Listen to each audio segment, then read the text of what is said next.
पास से गुजर होता तो ये फरमाते मैं छोटा बच्चा था, हम लोग वहां पर गुजरने वालों से पूछते थे कि इन मोहम्मद साहब ने आपको क्या सिखाया, तो वो कुरान पाक की सूरतें और आयतें जो सुन के आते थे वो हमारे घर वालों को सुनाया करते थे। तो फरमाते मैं था बच्चा मगर बड़ी गौर से सुनता था, और जितनी वो आयतें सूरतें बयान करते थे मैं सब हिफ्ज कर लिया करता था। और बहुत से कबीले इस इंतजार में थे कि अभी ये देखते हैं कि मोहम्मद सल्लल्लाहु अलैहि वसल्लम और उनकी कौम जो मक्के में है इनके दरमियान क्या मामला रहता है। अगर मोहम्मद साहब गालिब आ गए, कामयाब हो गए, तो हम ये मान लेंगे कि ये अल्लाह के सच्चे नबी हैं और हमने ईमान ले आए।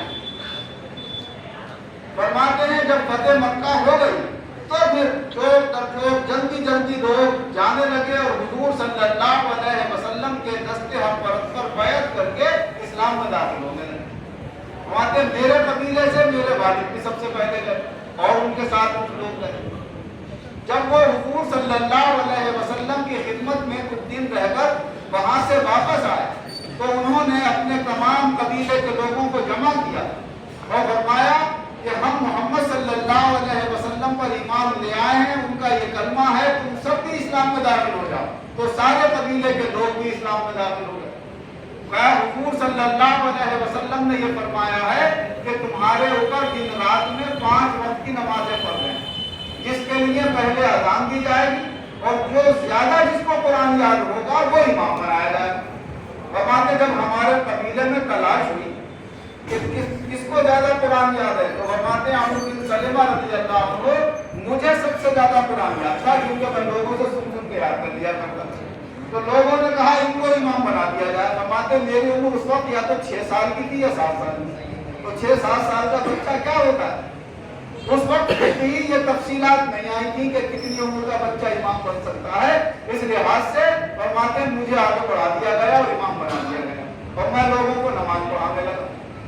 उस जमाने में जैसे मर्द इमाम के पीछे नमाज पढ़ते थे, पीछे सफों में औरतें भी नमाज पढ़ती थी जमात के साथ। तो एक औरत ने हमारे वालिद से कहा कि ये इमाम साहब जब सजदे में जाते हैं कुर्ता है छोटा सारा। उस जमाने में अरब लोगों का तरीका ये होता था, बच्चों को छोटे कुर्ते, बड़े आदमियों के ज्यादा बड़े जिन्हें तोप कहते हैं, तो उससे उनका वजन ढक जाया करता था। कमाते हैं जब मैं सजदे में जाता था तो मेरा पीछा हिस्सा सब खुल जाया करता। छोटे बच्चे थे, कोई हया और शर्म भी इतनी नहीं। तो एक औरत कहने लगी भाई इमाम साहब है, जरा इनका इतना तो एहतराम हो कि इनके लिए कोई कपड़े का ऐसा इंतजाम हो जाए जिससे पूरा बदन इनका ढक जाया करे। तो हमारे लिए कपड़ा खरीदा गया और पूरा टखनों तक हमारे लिए एक लंबा कुर्ता तोप सिलवाया गया और वो हमें पहनाया गया। तो फरमाते उसे पहनकर जितनी हमें खुशी हुई कभी जिंदगी में इतनी खुशी नहीं। मैं जब ये हदीस पाक पढ़ रहा था तो मेरा ज़हन इस तरफ गया कि देखिए इस कुरान अजीम की बरकतें इत्तला से चल जा रही। उस बच्चे को सबसे पहला जो कुर्ता पहनने को मिला वो काय की बरकत से, जो कुरान अजीम सबसे ज्यादा उन्हें याद था उसकी बरकत से अल्लाह ने ये कुर्ते का इनाम भी उन्हें अता फरमाया। तो ये तो दुनियावी इनाम है और आखिरत का इनाम आपने सुन ही लिया कि हुजूर सल्लल्लाहु अलैहि वसल्लम बयान फरमाते हैं। हजरत मुआज़ जुहनी रज़ियल्लाहु अन्हु की रिवायत है कि हुजूर सल्लल्लाहु अलैहि वसल्लम ने इरशाद फरमाया कि जो बच्चा कुरान पाक हिफ्ज़ कर लेगा और हिफ्ज़ करने के बाद जो उसमें हलाल और हराम चीजें हैं उनका लिहाज रख के जिंदगी गुजारेगा, उसके मुताबिक अमल करते हुए जिंदगी गुजारेगा, तो अल्लाह ताला उसके वालिदैन को ऐसा ताज क़यामत के दिन पहनाएगा कि जिसकी रोशनी सूरज की रोशनी से भी ज्यादा होगी। फरमाया ये सूरज नहीं जो आसमान में होगा है। फरमाया अगर सूरज तुम में से किसी के घर में आ जाए तो कितना उजाला, इतनी रोशनी होगी कि आंखों को चकाचौंध हो जाएगी। फिर हुजूर सल्लल्लाहु अलैहि वसल्लम ने ये फरमाया कि जब देखो हाफिज कुरान बाअमल के माँ बाप को इतनी इज्जत दी जाएगी तो खुद जो हाफिज बाअमल है उसका अल्लाह क्या रुतबा और मकाम आखिरत में रखेगा। फरमाया उसका तो आप अंदाजा भी नहीं लगा सकते। तो ये कुरान अजीम बहुत बड़ी अल्लाह की हमारे दरमियान नेमत है।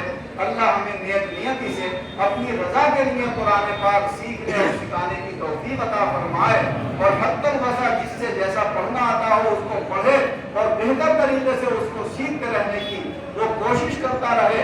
हजरत उस्मान रज़ियल्लाहु अन्हु से रिवायत है कि हुजूर सल्लल्लाहु अलैहि वसल्लम ने میں ارشاد فرمایا تم میں سب سے اچھے وہ ہیں جو قرآن سیکھیں اور دوسروں کو سکھائیں۔